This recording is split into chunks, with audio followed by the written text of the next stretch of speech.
From The Australian, here's what's on the front. I'm Kristen Amiot. It's Wednesday, March 5, 2025.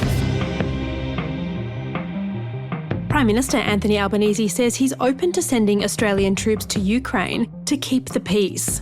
In a surprise statement on Tuesday, the PM said he'll consider any request by Britain to join a coalition of the willing in providing security to the war-torn nation.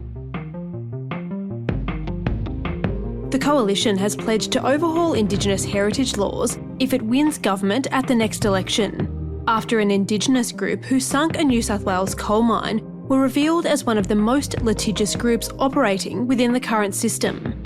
That exclusive story is live right now at theaustralian.com.au. Just a tiny fraction of the government's grand green hydrogen plans have seen the light of day. They're being held up by bottlenecks and waning market demand. So, should the government stay the course or spend its millions elsewhere? That's today's episode.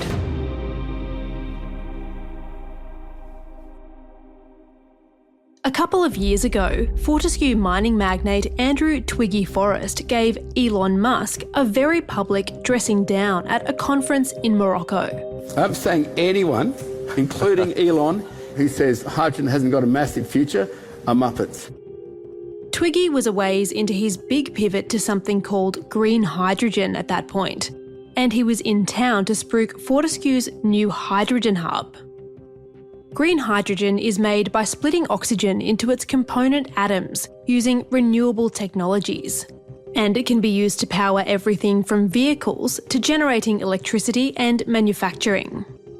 This is hard-edged economic choice, but it's also social and environmental rationalism. A fuel that you can make right here in Australia, clean as the day is long and made by hard-working locals, not by foreign companies controlling our standard of living at their whim. Buoyed by the optimism of one of Australia's richest men, the government dived in, giving green hydrogen a central role in its Future Made in Australia net zero plan and announcing a handful of hydrogen hubs around the country.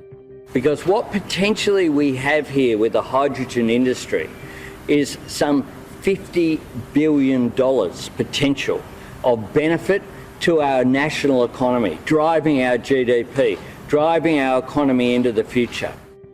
But by the middle of last year, Twiggy Forrest's green hydrogen vision was crumbling.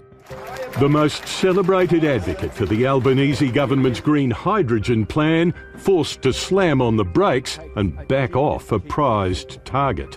The iron ore billionaire announcing 700 redundancies and a slowdown in developing green hydrogen. And now, the government's own green hydrogen scheme has hit the skids. The size of the hydrogen and green hydrogen industry is sort of anywhere from about $100 billion to $250 billion in Australia. So there's a lot of hype and a lot of hope for it. What we've discovered is a lot of the projects have quietly been shelved. Perry Williams is the Australian's chief business correspondent. Probably about 2/3 of the projects have either been paused or shelved completely. And the pipeline, some sort of 99% have failed to move beyond the concept stage. Literally just a handful of projects have actually moved into formal development. Some of the 61 big-name projects unlikely to see the light of day were pitched by the likes of AGL and the Macquarie Group. Perry, what does it actually mean that most of these projects haven't progressed past the concept stage, and why aren't they getting there? Do we know? There's probably sort of three main things to look at. Really high production costs is one. It's difficult to actually get the scale to bring down the cost for green hydrogen.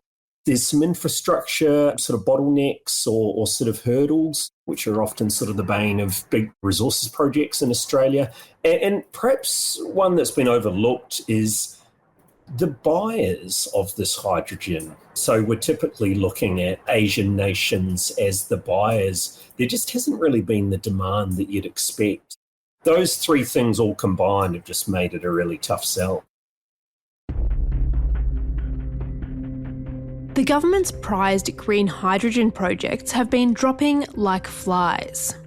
Taxpayers will pour $2.4 billion into a plan to secure the future of the troubled Whyalla Steelworks. Just a day after the country's biggest green hydrogen project bit the dust in Queensland, BP has announced that its $600 million green hydrogen project at Kwinana, south of Perth, has been parked. Origin Energy is abandoning its plans to develop hydrogen at its Hunter Valley Hydrogen Hub, deeming the project too expensive and too risky.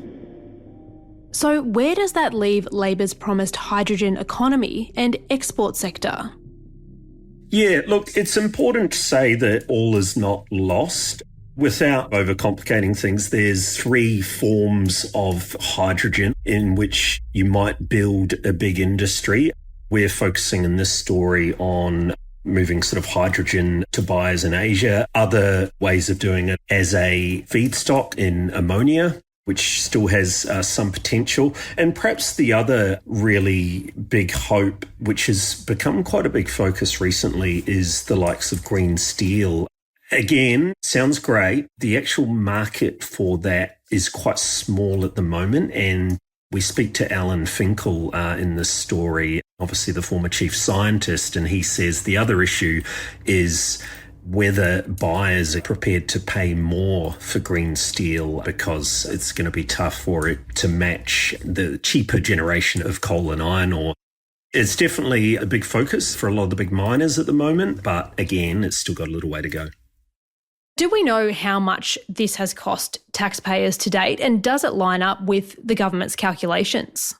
There has been enthusiasm across the political divide for this, but the Albanese government's really invested a lot, nearly $9 billion outlined in last year's budget.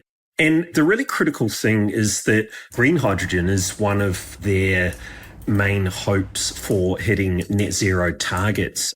In terms of how much has been spent on this, they're reasonably modest numbers, I think, so far, but you're looking at a really substantial spend coming up in the next few years, and you're looking at a sort of potential election issue in that the coalition is going down a different path and will obviously prioritise nuclear over hydrogen. It's set to be a talking point as we get closer to the election. Just lastly, Perry, what's the government saying about these new figures and about the deviation of its green hydrogen plans? Look, we went to Energy Minister Chris Bowen on this. They sent us a statement. They're remaining committed to working alongside commercial interests to deliver on green hydrogen's potential.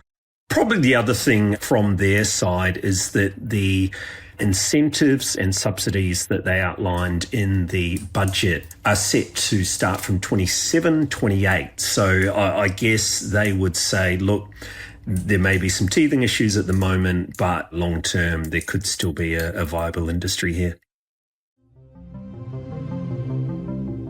Coming up, should Labor break up with hydrogen?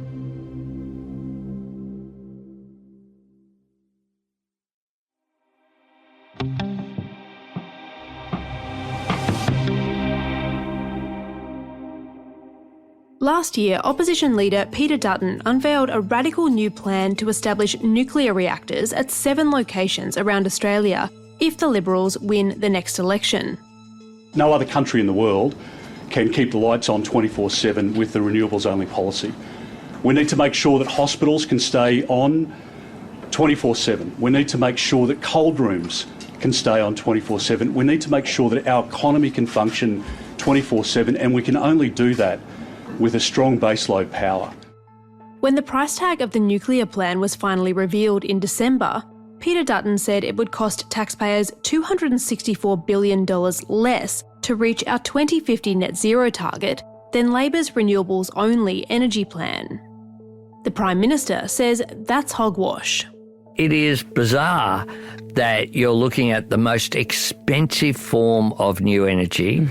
So a $600 billion taxpayer-funded program For an industry that doesn't exist here, it's a fantasy. But as we've just heard, the government's own hydrogen plans aren't faring much better. Here's the Australian's environment editor, Graham Lloyd. Well, there's a couple of things to say here, and I think that the most important is that when politicians talk about the energy industry in general, they often don't understand the facts of what they're talking about. I think there's been an ideological hope that the hydrogen industry would succeed. There's been a lot of money put into it, but it's been obvious for some time now that a lot of that initial hope was misplaced, that the economics and the science of it as a substitute for natural gas really isn't going to be as feasible as people were hoping. I think you can say the same thing about the nuclear debate. The Albanese government is very critical of it, and it's sort of putting it out there as less prospective, if you like, than hydrogen.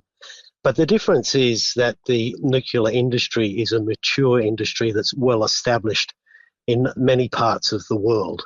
But again, it's a matter of cost as much as anything else. But the real nuclear industry is around big baseload operations that deliver emissions-free power. The good thing really from the hydrogen experience is that the private sector has shown that it's not interested in throwing good money after bad. It's found it's more expensive and more difficult to do, and the global market that is supposed to finance it just isn't there and willing at this stage, which leaves the government money. The government should really take a leaf out of industry's book and know when to cut its losses.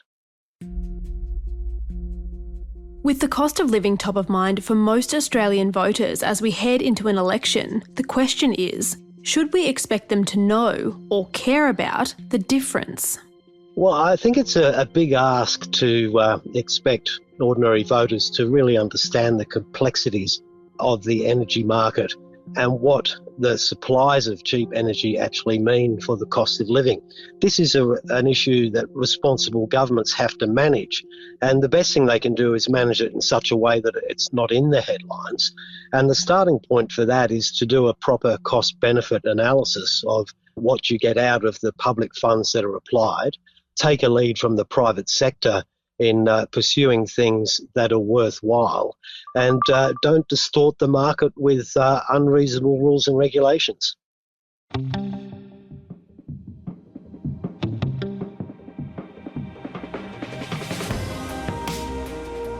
Graham Lloyd is the Australian's environment editor, and Perry Williams is our chief business correspondent. You can read that story right now at theaustralian.com.au.